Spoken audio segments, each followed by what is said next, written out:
Моє жито зелене, хороші гості у мене. We're here in City Hall Park in Burlington, and today there is a rally in support of Ukraine. Stand with Ukraine!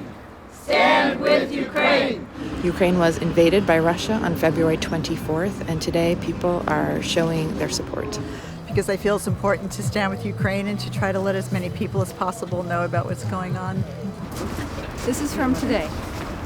And since the fighting began, over 1 million Ukrainians have fled their country. My friends on the ground wrote a message about being outside of Kiev and hearing bombs in towns next to them and how it's difficult for them to find a safe space now. They feel like any place in Ukraine might not be safe. Russian troops must leave Ukraine immediately for the sake of Russian army, because innocent young people who are completely unprepared. I mean, I'm against war to begin with, doesn't matter. I'm voicing my opinion as a Russian citizen that I do not support the government that is right now invading Ukraine. Ho, ho! Putin has to go! Hey, hey! Ho, ho! Putin has to go! This is about freedom and democracy in Europe. I say Slava, you say Ukraine. Slava! Ukraine! Slava Ukraine! Slava Ukraine! We're meeting up with Montpelier resident Yana Walder, who sent us audio files and photos about what's happening with her family in Ukraine. Just feels like shit. That's all. My name is Yana Walder, and I live in Montpelier, Vermont. I grew up in Kharkiv, Ukraine, and I came to Boston in 2001. And I moved to Vermont in 2011. So this is what it's been like. Since Thursday, I haven't been able to work, or I get like 2 hours of sleep, sometimes between 3 a.m. and 5 a.m. Haven't been able to shower. I took a shower like yesterday, first time in 4 days, and I can't eat. I'm constantly on the phone with my family, my mom and my sister. My sister's 2 kids are in Kharkiv. They're under constant bombings, and it is horrific. Это за Луском, да? Я не знаю, наверное. Район. Что это такое? Это автоматный бой. Это солдаты? Это автоматчики стреляют. Это что значит? Пулеметы. Это значит здесь. I stay on the phone sometimes with my mom or with my sister when they are really scared, and the missiles, above their house are super loud, and they're just, I don't know what kind of weapon it is, but it takes like, you can hear it starting from 10 minutes away, and it sounds like a train coming from the air towards your house, and it sounds like it's like coming for your house. It is so loud, makes all of like my insides just drop completely. Like, I don't know, like I don't even know how to explain it. Like, I can't feel my heart, like my body's numb, and I'm just, what I'm hearing, it makes me feel like, they're just gonna die, and this is the last conversation that I'm having with them. After these missiles fly by, it's like probably takes 2 or 3 hours to come down from shaking. That's my sister and her kids. Courage! Courage! Ukraine! Ukraine! We also went to a rally in Montpelier that is happening every Tuesday and Thursday at noon. Slava Ukraine! Glory to Ukraine. Heroyam Slava. Glory to the heroes. Good to see you. Good to see you. Hi, Judy. We don't want this to be forgotten, as are a lot of other conflicts. I hope we will win. I hope world will help to stand up for their democracy, for their humanity. It's important to be here today because I want these people to know that I don't forget them. If there is a bridge between the East and the West, that bridge is the country of Ukraine. You have the NATO countries to the west, you have the Russian Empire to the east, and Ukraine has long been a contested piece of land. This is Paul Markowitz's bread. Yeah, very, very good. Thank you, Roman. Thank you. Thank you, thank you. Well, there's a tradition that no matter where you are in Ukraine, you get fed. People take care of you. And that's what's happening to a lot of refugees right now.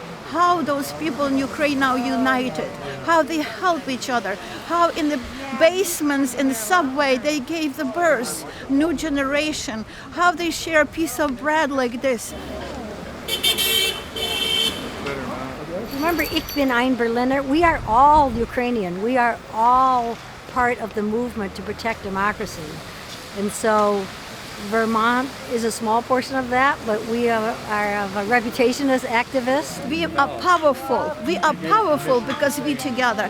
And I share everything in Vermont. I'm part of Vermont, and Vermont share their souls with me. Things are moving on the ground very quickly. I spoke to Barbara on Thursday in Montpelier and again in Burlington on Saturday, and she had this to say. In that span of time from Thursday to Saturday, I feel like there's just been a really radical change in the amount of bombing that I'm hearing from people, that I'm in contact with. And these are people who are living in residential areas. They're not near military targets. And some of them are evacuating. A lot of them are just moving, within Ukraine to try to find safer spaces. I think starting to feel like there's not necessarily a safe space in Ukraine because no one knows where Putin might bomb next. You cannot stay silent in this situation. You have to protest and say something. And my life basically consists of talking to my family, sending as much money as I can to people who need it, because a lot of my friends are, when the bombing started, they had no notice. They don't have any cash.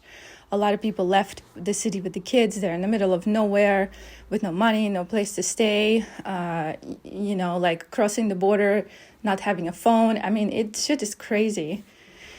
My mom has had a really hard time sleeping. She says, I feel like my eyes are full of sand, but I can't fall asleep.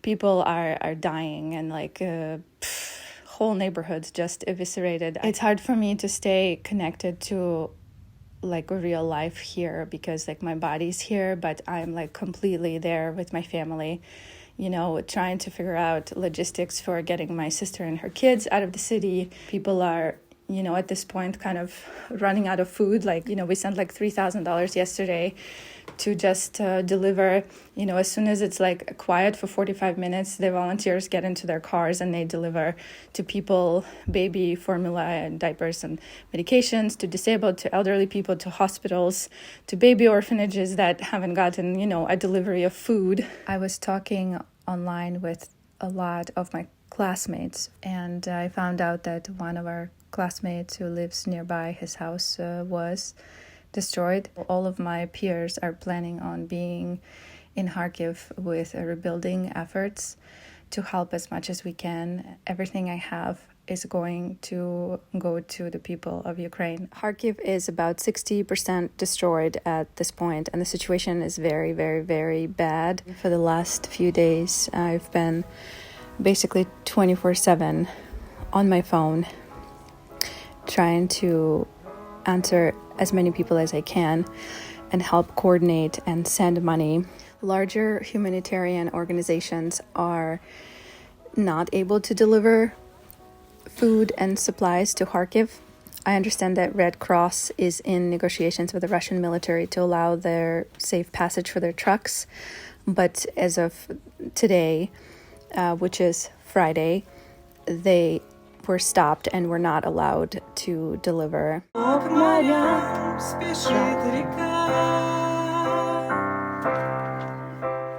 People who are not able to evacuate are the most vulnerable parts of the population. So babies, elderly, disabled, people who are sick, people who are staffing the hospitals and the orphanages are not able to evacuate, and they are running out of food and medications, and a lot of people sitting in the basements for a prolonged period of time are sick and need medications as well. It's a symbol of resiliency, of democracy, and of people's will to be free and independent and sovereign, and people's will to identify with their culture, their language, their history, everything they've built for themselves.